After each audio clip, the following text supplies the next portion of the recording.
ಇವಳು ಹೇಗೆ ಸಿಕ್ಕಿದ್ಲು ಮಾಮ್? ಸುಳ್ಳು ಯಾವತ್ತಿದ್ರೂ ಸುಳ್ಳೆ, ಅದು ನಿಜನ ಯಾವತ್ತೂ ಗೆಲ್ಲಲ್ಲ ಅನ್ನೋ ಸತ್ಯ ಸಾಬೀತಾಯ್ತು ಮಿತ್ರ.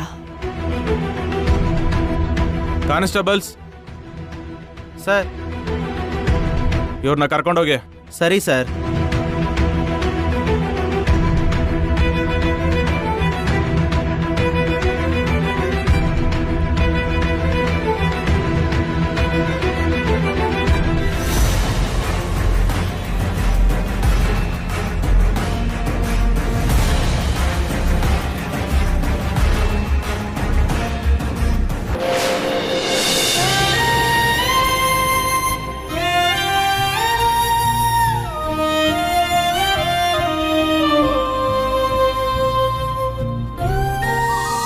ನೀವು ತುಂಬಾ ಲಕ್ಕಿ ಸರ್. ನಿಮ್ಮನ್ನ ತನ್ಗಿಂತ ಹೆಚ್ಚಾಗಿ ಪ್ರೀತಿ ಮಾಡೋ ಹೆಂಡತಿ ಸಿಕ್ಕಿದ್ದಾರೆ ಸರ್.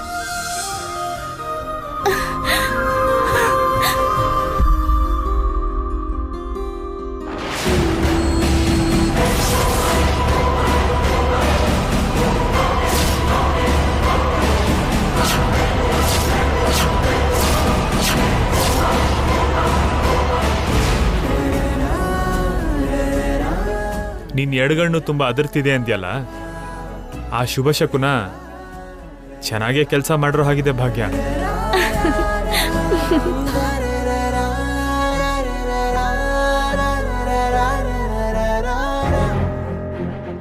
ಈಗಾದ್ರೂ ನಿಮ್ ಸ್ಟೇಟ್ಮೆಂಟ್ ಕೊಡಿ ಸರ್. ಇನ್ವೆಸ್ಟಿಗೇಷನ್ ಇಂದ ತಿಳ್ಕೊಂಡಿರೋದೇನಂದ್ರೆ ಮಿತ್ರ ಅವರು ಮಿಸ್ಬಿಹೇವ್ ಮಾಡಿದ್ದಾರೆ ಅಂತ, ಕೇಸ್ ಹಾಕಿರೋ ಹುಡುಗಿದೆ ತಪ್ಪು ಅಂತ ಗೊತ್ತಾಯ್ತು. ಕೆಲಸ ಕೊಟ್ಟಿಲ್ಲ ಅನ್ನೋ ಕಾರಣಕ್ಕೆ ಮಿತ್ರ ಅವ್ರ ಮೇಲೆ ಸೇಟ್ ತಿರ್ಸ್ಕೋಬೇಕು ಅಂತಾನೆ ಆಕೆ ಕಾನೂನನ್ನು ದುರುಪಯೋಗ ಪಡಿಸ್ಕೊಂಡ್ಲು. ಆದ್ರೆ ಈ ಇನ್ವೆಸ್ಟಿಗೇಷನ್ ಮಾಡಿದ್ದು, ಸಾಕ್ಷಿಗಳ ಸಮೇತ ಪ್ರಿಯಾನ ಹಿಡ್ಕೊಂಡಿದ್ದು ನಮ್ ಡಿಪಾರ್ಟ್ಮೆಂಟ್ ಅಲ್ಲ, ಮಿತ್ರ ಅವರ ಹೆಂಡತಿಯ ಭಾಗ್ಯ ಅವರು.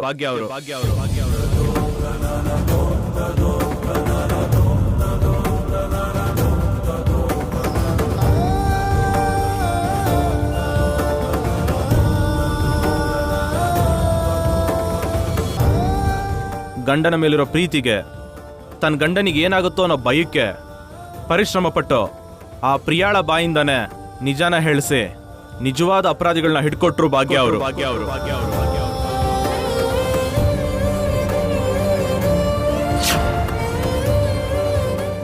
That's all about this case. Thank you sir.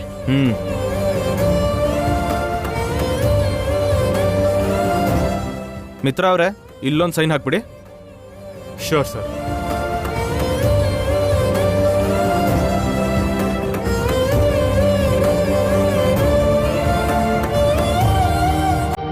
Bhagya madam, ನಿಮ್ದಂತೂ ಆಟೋಗ್ರಾಫೇ ಬೇಕು.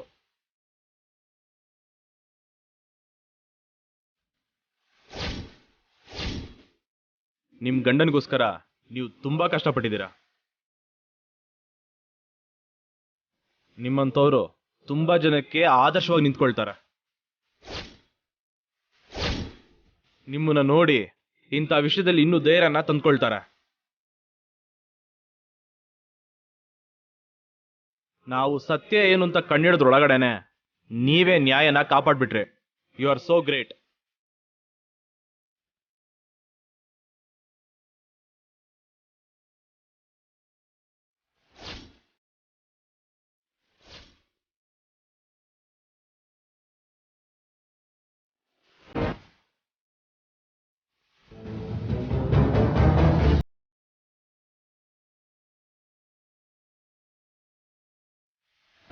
ಮಿತ್ರ, ನಿಂಗೋಸ್ಕರ ಆಗಿಂದ ಕಾಯ್ತಿದೀವಿ.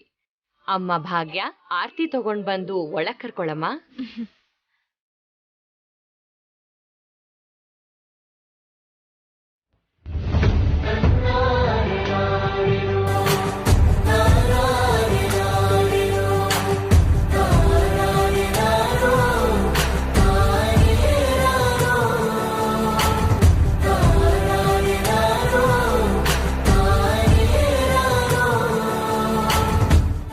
ನಿಂಗೆ ಯಾರ್ದೋ ದೃಷ್ಟಿಯಾಗಿದೆ ಮಿತ್ರ.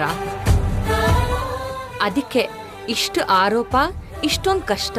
ಹೋಗ್ಲಿ ಬಿಡು, ಆ ದೇವ್ರ ದಯೆಯಿಂದ ನೀನ್ ಮನೆಗ್ ಬಂದೆ. ನಮ್ಗಂತೂ ಅಷ್ಟೇ ಸಾಕು. ಅಜ್ಜಿ, ಆ ದೇವ್ರ ದಯೆಯಿಂದ ಅಲ್ಲ, ಈ ಮನೆ ಸೊಸೆ ಭಾಗ್ಯ ಅತ್ತಿಗೆಯಿಂದ.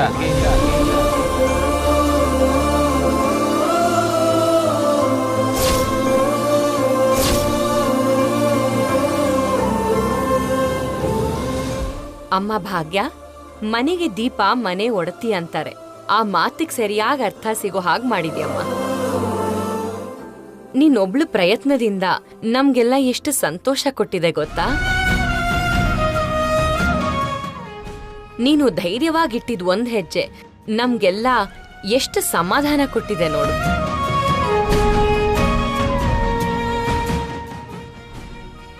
ಏನಜ್ಜಿ ಇದು? ಬರೀ ಅತ್ಗೆನೆ ಹೊಗಳ್ತಾ ಇದ್ದೀರಾ, ಇಲ್ಲಿ ನನ್ನನ್ನು ಯಾರು ಹೊಗಳೋದಿಲ್ವಾ? ಮಧ್ಯದಲ್ಲಿ ನೀನೇನ್ ಮಾಡ್ದೆ ಅಂತ. ಪಾಪ ಆ ಹೆಣ್ಣು ಹುಡುಗಿ ಹೋಗಿ ಅವಳ ಗಂಡಂಗೋಸ್ಕರ ಎಷ್ಟ್ ಕಷ್ಟಪಟ್ಟಿದ್ದಾಳೆ. ಇಲ್ಲ ಅಜ್ಜಿ, ವಿವೇಕ್ ಇಲ್ದೇ ಇದ್ದಿದ್ರೆ ನಾನ್ ಒಂದ್ ಹೆಜ್ಜೆ ಕೂಡ ಇಡೋಕಾಗ್ತಿರ್ಲಿಲ್ಲ. ವಿವೇಕ್ ಸಹಾಯ ನಂಗಿಲ್ದೇ ಇದ್ದಿದ್ರೆ ನಾನು ಕೂಡ ಈ ಸಮಸ್ಯೆನ ಬಗೆಹರ್ಸಕ್ಕಾಗ್ತಿರ್ಲಿಲ್ಲ. ಒಂದ್ ರೀತಿಲ್ ಹೇಳ್ಬೇಕಂದ್ರೆ ಅವನಿಂದನೇ ಇದೆಲ್ಲ ಸಾಧ್ಯ ಆಗಿದ್ದು. ನೋಡಿದ್ರ ಅಜ್ಜಿ, ಅತ್ತಿಗೆಗೆ ನನ್ನ ವ್ಯಾಲ್ಯೂ ಏನು ಅಂತ ಗೊತ್ತಿದೆ. ನಿಮಗೆ ಅದಿನ್ನೂ ಯಾಕೋ ಸರಿಯಾಗಿ ಅರ್ಥ ಆಗಿಲ್ಲ. ಸರಿ ಕಣೋ, ನೀನು ಕೂಡ ಭಾಗ್ಯಂಗೆ ಒಂದ್ ಸ್ವಲ್ಪ ಸಹಾಯ ಮಾಡಿದ್ಯಾ ಅಂತ ಒಪ್ಕೋತೀನಿ ಬಿಡು.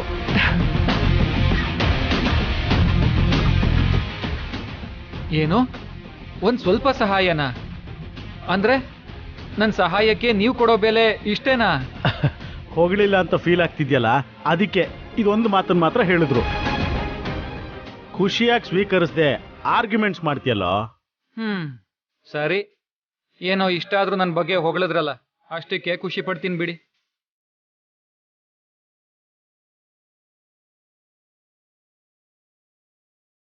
ಮತ್ತೆ ಹೀಗೆ ಸಂತೋಷವಾಗಿ ಎಲ್ಲರೂ ಹೀಗೆ ಯಾವಾಗ ನಗ್ತೀವೋ ಅಂತ ಯೋಚಿಸ್ತಿದ್ದೆ ಭಾಗ್ಯ. ಅಂಧಕಾರದಲ್ಲಿ ಮುಳುಗೋಗಿದ್ದ ಮನೆನ ನೀನು ಸಂತೋಷ ಅನ್ನೋ ಬೆಳಕಿನಿಂದ ತುಂಬಿದ್ಯಾ.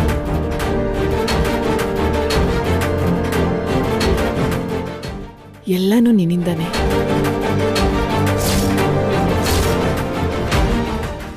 ಥ್ಯಾಂಕ್ ಯು ಸೋ ಮಚ್ ಭಾಗ್ಯ.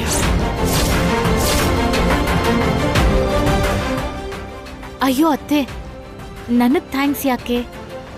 ನನ್ ಗಂಡಂಗೋಸ್ಕರ ನಾನೆಷ್ಟ್ ಒದ್ದಾಡ್ತಿದ್ನೋ ನಿಮ್ ಮಗಂಗೋಸ್ಕರ ನೀವು ಕೂಡ ಅಷ್ಟೇ ಒದ್ದಾಡ್ತಿದ್ರಿ. ಆ ನೋವು ಸಂಕಟ ಏನು ಅಂತ ನನಗ್ ಗೊತ್ತು ಅತ್ತೆ. ಅದಕ್ಕೆ ಕರ್ತವ್ಯ ಅಂತ ನನಗ್ ತೋಚಿದ್ನ ನಾನ್ ಮಾಡ್ದೆ. ಯಾವ್ದು ಹೇಗೆ ಆದ್ರೂ ಇವಾಗ ಭಾರವಾಗಿದ್ದ ಎಲ್ಲರ ಮನಸ್ಸು ಹಗುರ ಆಯ್ತು. ನೋವಲ್ಲಿ ಕಳೆದಿದ್ದ ಕ್ಷಣಗಳೆಲ್ಲ ನಿನ್ನಿಂದ ಒಂದೇ ಸಲಕ್ಕೆ ಮಾಯ ಆಗೋಯ್ತು. ನಂಗೆ ತುಂಬಾ ಖುಷಿ ಆಗ್ತಿದೆ ಭಾಗ್ಯ.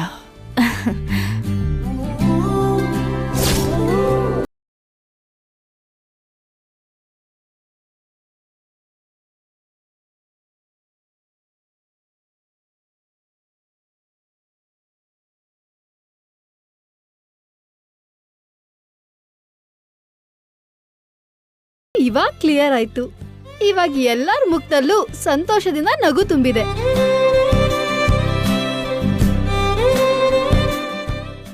ನನ್ಗಂತೂ ಇವತ್ತು ನಮ್ಮ ಮನೆಯಲ್ಲಿ ದೀಪಾವಳಿ ಹಬ್ಬ ಆಚರಿಸ್ದಾಗಿದೆ. ಹೌದೌದು, ನಿಂಗೆ ದೀಪಾವಳಿ, ದಸರಾ, ಸಂಕ್ರಾಂತಿ ಎಲ್ಲ ಒಟ್ಟೊಟ್ಟಿಗೆ ಬರುತ್ತೆ. ಯಾಕಂದ್ರೆ ಹಬ್ಬದಡಿಗೆ ಮಾಡ್ತಾರಲ್ಲ, ಅದನ್ನ ಚೆನ್ನಾಗಿ ತಿನ್ನೋದಿಕ್ಕೆ. ನೋಡಿ ದೊಡ್ಡಪ್ಪ, ಅಣ್ಣ ನನ್ ಬಗ್ಗೆ ಏನೇನ್ ಹೇಳ್ತಾ ಇದ್ದಾನೆ. ಸುಮ್ಮನೆ ಇರೋ, ಯಾಕೆ ಅವಳನ್ನ ಗೋಳೈಕೋತ್ಯಾ? ಬನ್ನಿ ಮಿತ್ರ.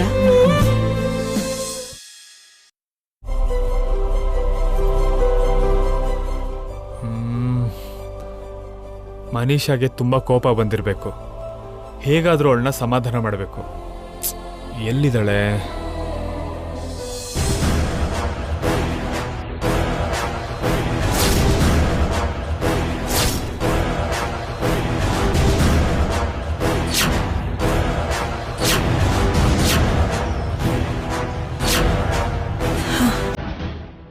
ಭಾಗ್ಯ ಹಗ್ ಮಾಡ್ಕೊಂಡಿರೋ ಶರ್ಟ್ ಇದು. ಮತ್ತೆ ಮಿತ್ರ ಕಣ್ಣಿಗೆ ಬೀಳೋದಾಗ್ಲಿ, ಅವನಿ ಶರ್ಟ್ನ ಮತ್ತೆ ಹಾಕೊಳ್ಳೋದಾಗ್ಲಿ ಮಾಡಬಾರ್ದು.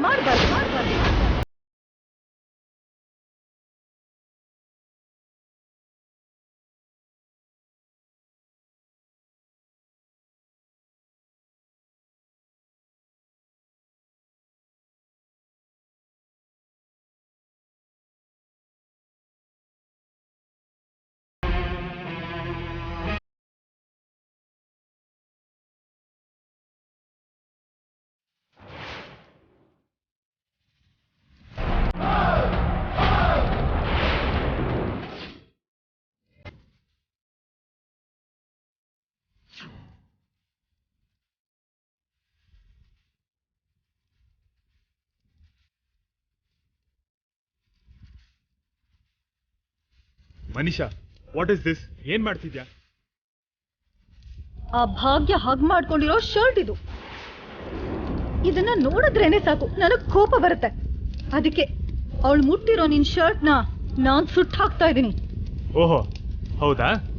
ಅಂದ್ರೆ ನನ್ನನ್ನು ಮುಟ್ಟಿದ್ರೆ ನನ್ನನ್ನು ಸುಟ್ಬಿಡ್ತೀಯಾ? ಪ್ರೀತಿಗೆ ಹುಚ್ಚಿಗೆ ಒಂದು ಅಡ್ಡಗೋಡೆ ಇರುತ್ತೆ. ನೀನು ಪ್ರೀತಿನ ಸೈಡ್ಗೆ ತಳ್ಳಿ ಇನ್ನೊಂದು ದಾರಿಲಿ ಹೋಗ್ತಿದ್ಯಾ.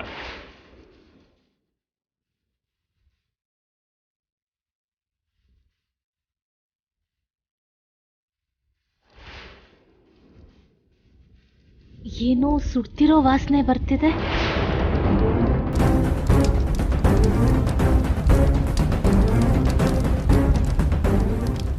ಏನೋ ಮಿತ್ರ, ನನಗದೆಲ್ಲ ಗೊತ್ತಿಲ್ಲ.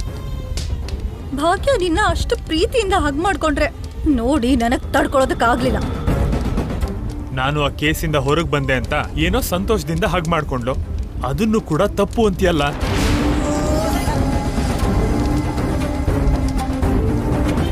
ಅವಳು ಸಂತೋಷದಿಂದ ಹಗ್ ಮಾಡ್ಕೊಂಡ್ಲು, ನೀನು ಸಂತೋಷದಿಂದ ಆಕ್ಸೆಪ್ಟ್ ಮಾಡಿದೆ, ಅಷ್ಟೇ ಅಲ್ವಾ? Manisha, hold your tongue. ಅವಳೇನೋ ಎಮೋಷನಲ್ ಆಗಿ ಹಗ್ ಮಾಡ್ಕೊಂಡ್ರೆ ನಾನು ಯಾಕೆ ಅಂತ ಕೇಳ್ಬೇಕಾ? ಹಗ್ ಮಾಡಬೇಡ ಅಂತ ದೂರ ತಳ್ಬೇಕಾ?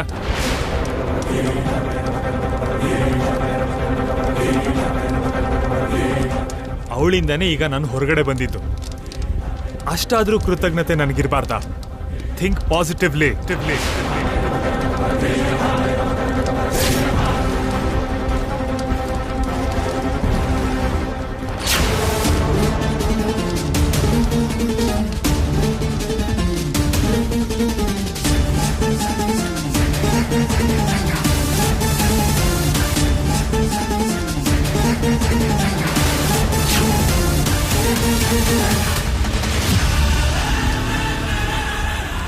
ಅಯ್ಯೋ, ಏನ್ರಿ ಇದು?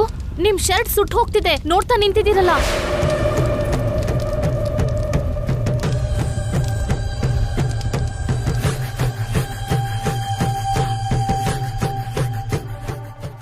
ಏನಾಗ್ತಿದೆ ಇಲ್ಲಿ? ಈ ಶರ್ಟ್ ಇಲ್ಲಿ ಹಾಕಿದೆ ಈ ಸ್ಥಿತಿಲಿ? ಅಷ್ಟಕ್ಕೂ ಇದನ್ ಸುಡೋ ಅಗತ್ಯ ಏನಿತ್ತು ಈಗ? ಅದೇನಿಲ್ಲ ಭಾಗ್ಯ, ಮನೀಷಾ ಅವ್ರ ಕಂಪ್ನಿಲಿ ತಯಾರು ಮಾಡಿರೋ ಕ್ಯಾಂಡಲ್ಸ್ ತಂದಿದ್ದು. ಅದನ್ನ ಟೆಸ್ಟ್ ಮಾಡ್ತಿದ್ದಾಗ ಗೊತ್ತಿಲ್ಲದೆ ಈ ಬ್ಲೇಸರ್ಗೆ ಬೆಂಕಿ ತಾಕ್ತು. ಆರ್ಸೋದಕ್ಕಾಗದೆ ಅದನ್ನ ಇಲ್ಲಿ ತಂದೆಸ್ದೆ.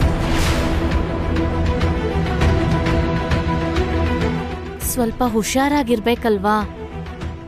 ದೇವ್ರ ದಯೆ ಕೈಯಲ್ಲಿರೋ ಬಟ್ಟೆಗ್ ತಾಕ್ತು. ಮೈ ಮೇಲಿರೋ ಬಟ್ಟೆಗ್ ತಾಗಿದ್ರೆ ಎಷ್ಟು ಅಪಾಯ. ಇನ್ಮೇಲೆ ನಾನು ಹುಷಾರಾಗಿರ್ತೀನಿ. ಹೋಗ್ಲಿ ಬಿಡಿ. ಪೊಲೀಸ್ ಸ್ಟೇಷನ್ನಲ್ಲಿ ಹಾಕೊಂಡಿದ್ ಶರ್ಟ್ ಇದು. ಸುಟ್ರೂ ಪರವಾಗಿಲ್ಲ. ನಿಮ್ಗಾಗಿದ್ ಕೆಟ್ಟ ದೃಷ್ಟಿ ಎಲ್ಲ ಹೋಯ್ತು. ಸರಿ, ಇದನ್ ಕ್ಲೀನ್ ಮಾಡಕ್ಕೆ ಯಾರನ್ನಾದ್ರೂ ಕಳಿಸ್ತೀನಿರಿ.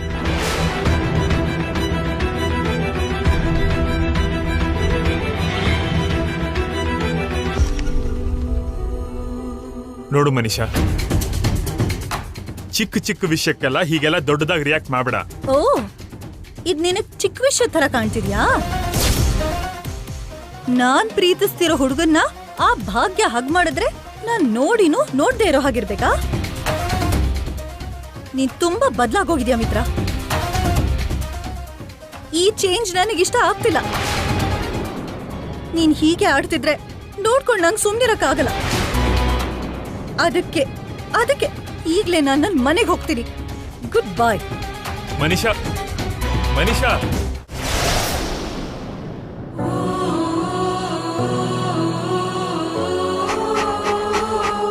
ಲಾಡು, ಬೆಳಗ್ಗೆಯಿಂದ ನೀನ್ ಏನು ತಿಂದಿಲ್ಲ ಅಲ್ವಾ? ಈಗ ಇದನ್ ಮಾಡ್ಕೊಡ್ತೀನಿ. ತಿಂದೇ ಇದ್ರೆ ಸುಸ್ತಾಗ್ಬಿಡುತ್ತೆ. ಏನಾದ್ರೂ ಅಂದ್ರೆ ಹೀಗ್ ಕೈ ಮುಗಿಯೋದು. ನೀನಿವತ್ ತಿನ್ಲೇಬೇಕು. ಲಾಡು, ಲಾಡು, ಲಾಡು ಇರು. ಲಾಡು, ಲಾಡು. ಏನಾಯ್ತು ಭಾಗ್ಯ? ಲಾಡು ಊಟ ಮಾಡ್ದೆ ಓಡ್ತಿದ್ದಾನೆ. ಲಾಡು ಇಷ್ಟೊತ್ತಾದ್ರೂ ಊಟ ಮಾಡಿಲ್ವಾ? ನಮ್ಮವ್ರಿಗೇನಾದ್ರೂ ಆದ್ರೆ ಹಸ್ವಾಗಲ್ಲ, ಸಂತೋಷ ಇರಲ್ಲ. ಪಾಪ, ಅದು ಕೂಡ ನಿಮ್ ಬಗ್ಗೆ ಯೋಚನೆ ಮಾಡ್ತಿತ್ತು. ಅದಕ್ಕೆ ಬೆಳಗ್ಗೆಯಿಂದ ಏನೂ ತಿಂದಿಲ್ಲ. ಹೌದು, ನೀನ್ ತಿಂದ್ಯಾ ಭಾಗ್ಯ? ನೀವ್ ಸ್ಟೇಷನ್ನಲ್ಲಿ ಮನ್ಸ್ ಕೆಡ್ಸ್ಕೊಂಡು ಒಬ್ರೇ ಕೂತಿದ್ರೆ ನಂಗ್ ಮಾತ್ರ ಇಲ್ಲಿ ಊಟ ಸೇರುತ್ತಾ ಹೇಳಿ? ಹಾಗೆ ಹೇಳಿದ್ರೆ ಹೇಗೆ ಭಾಗ್ಯ? ಮನ್ಸಲ್ಲಿರೋ ನೋವನ್ನ ಹೊಟ್ಟೆಲಿರೋ ಹಸುನ್ ಮೇಲೆ ತೋರಿಸ್ತಾರ? ನಿಮ್ಗೇನಾಗುತ್ತೋ ಅನ್ನೋ ಚಿಂತೆ ಮನ್ಸಲ್ಲಿದ್ದಾಗ ಹೊಟ್ಟೆ ತುಂಬಾ ತಿನ್ಬೇಕು, ಕಣ್ ತುಂಬಾ ನಿದ್ರೆ ಮಾಡ್ಬೇಕು ಅನ್ನೋ ಯೋಚನೆ ಹೇಗ್ ಬರುತ್ತೆ? ಇರಿ, ಲಾಡೋಗ್ ಊಟ ಕೊಟ್ ಬರ್ತೀನಿ. ಲಾಡು, ನನ್ನ ಬಗ್ಗೆ ಯೋಚನೆ ಮಾಡಿ ತನ್ನ ಆರೋಗ್ಯನ ಹಾಳು ಮಾಡ್ಕೋತಿದ್ದಾಳೆ.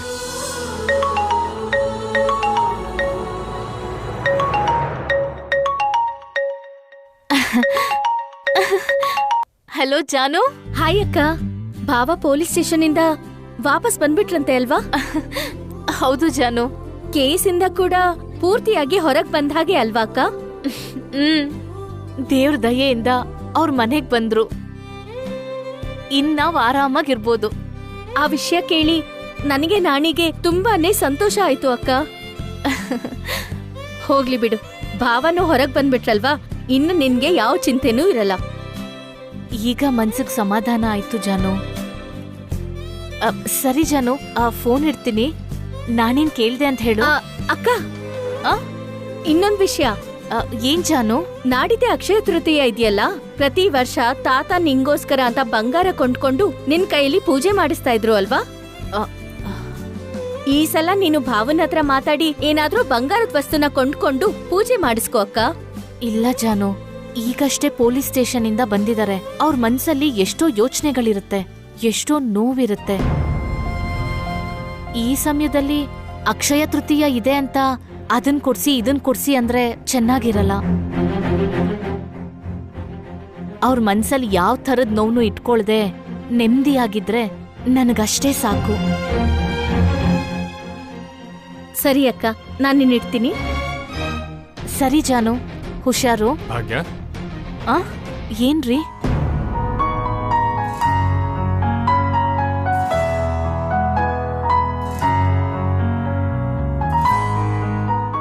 ಏನ್ರಿ ಇದೆಲ್ಲ? ಊಟ ಮಾಡಿಲ್ಲ ಅಂದ್ಯಲ್ಲ, ಅದಕ್ಕೆ ನಿನ್ಗೋಸ್ಕರ ತಂದಿದ್ದೀನಿ.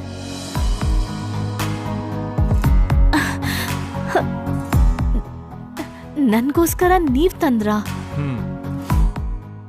ನನಗೋಸ್ಕರ ಅಷ್ಟು ಮಾಡಿದ್ಯಾ? ನಾನು ಇಷ್ಟಾದ್ರೂ ಮಾಡದೇ ಇರ್ತೀನ? ನಾನೆಷ್ಟು ಮಾಡಿದ್ರು ಅದಕ್ಕೆ ಇದು ಸಮ ಅಲ್ಲ. ಯಾಕಂದ್ರೆ ನೀವ್ ತೋರ್ಸೋ ಈ ಪ್ರೀತಿ ಪ್ರಪಂಚದಲ್ಲಿ ಎಲ್ಲದಕ್ಕಿಂತ ದೊಡ್ಡದು. ಬೆಲೆ ಕಟ್ಟೋಕಾಗಲ್ಲ. ತುಂಬಾ ಥ್ಯಾಂಕ್ಸ್ ರೀ. ನನಗೆ ಭಾಗ್ಯ ಅಂತ ಒಬ್ಳು ಹುಡುಗಿ ಹೇಳಿದ್ಲು, ಗಂಡ ಹೆಂಡತಿ ಮಧ್ಯೆ ಥ್ಯಾಂಕ್ ಯು ಸಾರಿ ಕೇಳೋದೆಲ್ಲ ಇರಬಾರದು ಅಂತ.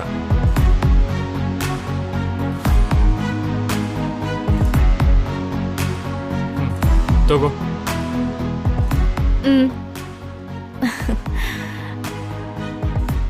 ಸರಿ, ನೀನ್ ತಿಂತಾ ಇರೋ, ನಾನು ಈಗ್ಲೇ ಬರ್ತೀನಿ.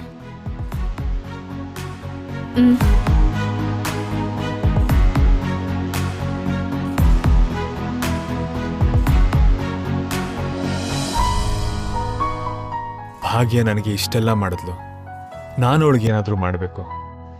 ಮೊದ್ಲಿನ ಹಾಗೆ ಅವಳು ಅಕ್ಷಯ ತೃತೀಯ ಆಚರಿಸ್ಬೇಕು.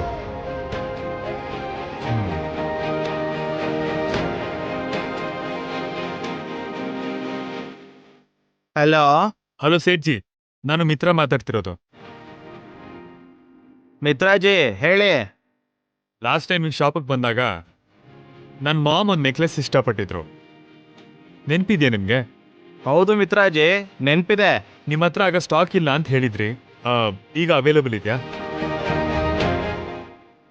ಹಾ ಸರ್, ಈಗ ಸ್ಟಾಕಲ್ಲೇ ಇದೆ. ಅದನ್ನ ತಗೊಂಡು ನಾಳೆ ಮನೆಗೆ ಬರ್ತೀರಾ? ಯಾಕಂದ್ರೆ ನಾಳಿದ್ದು ಅಕ್ಷಯ ತೃತೀಯ ಅಲ್ವಾ? ತಪ್ಪದೆ ಸರ್, ನಾಳೆ ನೆಕ್ಲೆಸ್ ತಗೊಂಡು ಅಲ್ಲಿಗೆ ಬಂದ್ಬಿಡ್ತೀನಪ್ಪ. ಸರಿ ಸೇಠ್ಜಿ, ಥ್ಯಾಂಕ್ ಯು, ಇಡ್ತೀನಿ. ನನ್ ಮಗ ವ್ಯಾಪಾರ ಮಾಡ್ತಾ ಮಾಡ್ತಾ ಭಾವನೆಗಳನ್ನ ಮರ್ತೋಗಿದ್ದಾನೆ ಅಂತ ಅನ್ಕೊಂಡಿದ್ದೆ. ಅಮ್ಮನ ಮನ್ಸನ್ನ ಚೆನ್ನಾಗಿ ಅರ್ಥ ಮಾಡ್ಕೊಂಡಿದ್ದಾನೆ. ಅಕ್ಷಯ ತೃತೀಯ ಬರ್ತಿರೋದಕ್ಕೆ ನನಗೆ ಸರ್ಪ್ರೈಸ್ ಕೊಡ್ಬೇಕು ಅಂತ ಅನ್ಕೊಂಡಿದ್ದಾನೆ.